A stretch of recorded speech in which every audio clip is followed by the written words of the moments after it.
तो ये देख लिए फटाफट। तो इसमें question name 3 animals whose fleece मतलब ऊन जो है भेड़ का ऊन या ऊन होता है उसको इस्तेमाल किया जाता है वुलन फाइबर मतलब ऊनी रेशा बनाने में। तो सीप है, भेड़, गॉट, बकरी और कैमल मतलब ऊंट है। इसी तरह name 3 common varieties of wool, 3 प्रकार जो है ऊल का बताना है। तो एक है एंगोरा और एक है पश्मीना, ये सब भी बहुत महंगा बिकता है। और एक है सहतूत, सहतूत एक जानवर होता है, उससे ये प्रकार का फाइबर बनाया जाता है, ऊन रेशा बनाया जाता है। एक 2 सींग वाला जो है एक भेड़ टाइप का जानवर होता है, 2 लंबा लंबा सींग होता है, उस भेड़ जैसा होता है, उससे वह मतलब रेशा निकाल के ऊन बनाया जाता है। और सबसे महंगा बोले इसको काफी महंगा इसका ऊन बिकता है, फाइबर बिकता है सहतूत का। Give the meaning of the term sorting, sorting मतलब छटाई करना, मतलब in the process of fibre. तो process of separating hair different texture from fleece, ऊन से अलग अलग प्रकार का मात्रा का जो है टेक्सचर का फाइबर चूज करने को ही बोलता है सॉर्टिंग। और define the term sericulture, sericulture क्या होता है, कीड़ा पाला जाता है और कीड़ा पाल कर मतलब रेशे बनाया जाता है तो उसको बोला जाता है सेरिकल्चर। इसमें क्या होता है, silk worm, process of rearing of silk worms, obtaining silk. और how is silk fibre obtained from cocoon, cocoon से इस तरह जो कौवा, कच्चे रेशम वाला कौवा कैसे होता है, ककून कैसे बनता है। तो ककून जो बनता है by the process of reeling and cocoons are exposed to steam and then silk fibers are separated। तो ककून जो बनता है वह ककून को क्या करता है, थोड़ा सा एक्सपोज किया जाता है, थोड़ा गर्मी वगैरह भाप वगैरह दिया जाता है, गर्मी का मौसम के संपर्क में लाया जाता है और इस तरह से वह क्या होता है और उस तरह से सिल्क फाइबर बाद में वहां से सेपरेट हो जाता, आउट हो जाता है, अलग हो जाता है। Name the 2 countries in which silk is produced on a large scale, silk जो है बहुत ही बड़े पैमाने पर कौन कौन सा कंट्री में बनाया जाता है। तो चाइना और इंडिया, बहुत ही बड़े पैमाने पर सिल्क का प्रोडक्शन किया जाता है, निर्माण किया जाता है।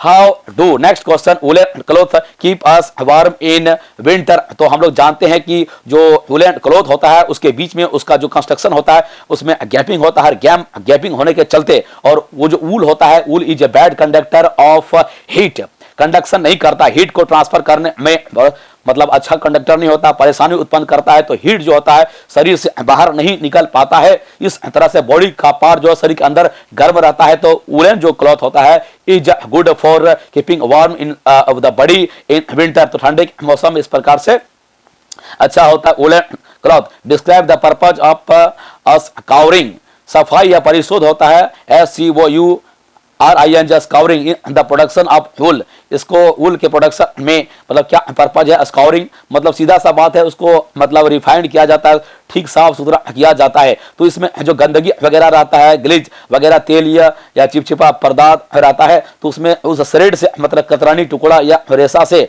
उसको मतलब बाहर निकाल लेता है, उसको साफ सफाई करके इसी को बोला जाता है इस कवरिंग।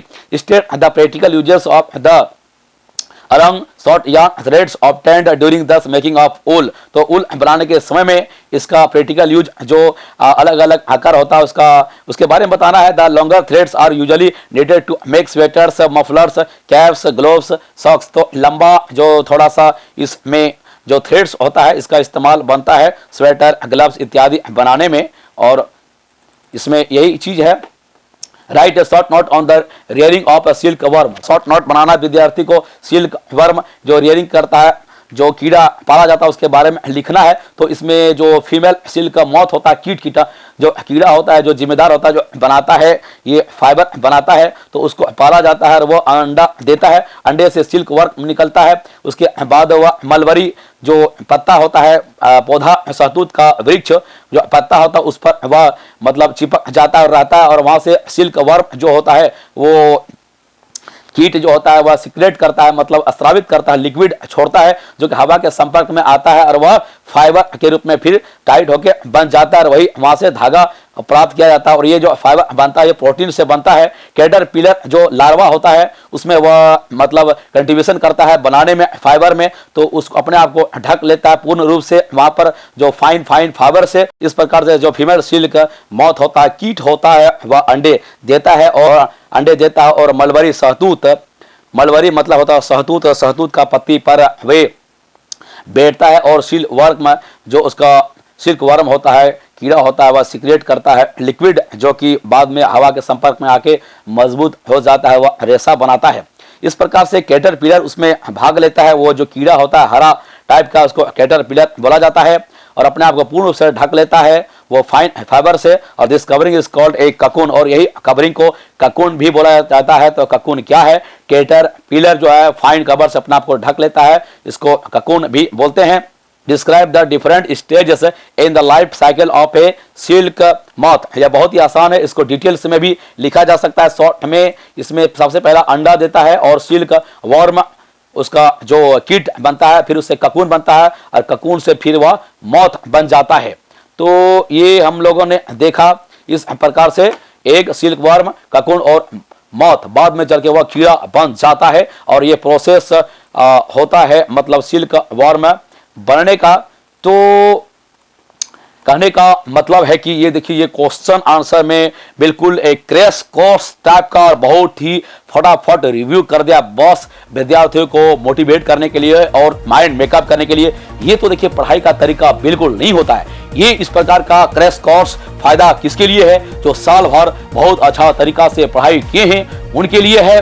तो विद्यार्थियों को एग्जामिनेशन से सबक लेना चाहिए। परीक्षा जब खत्म हो जाए उसके बाद किताब कॉपी फेंकना नहीं चाहिए।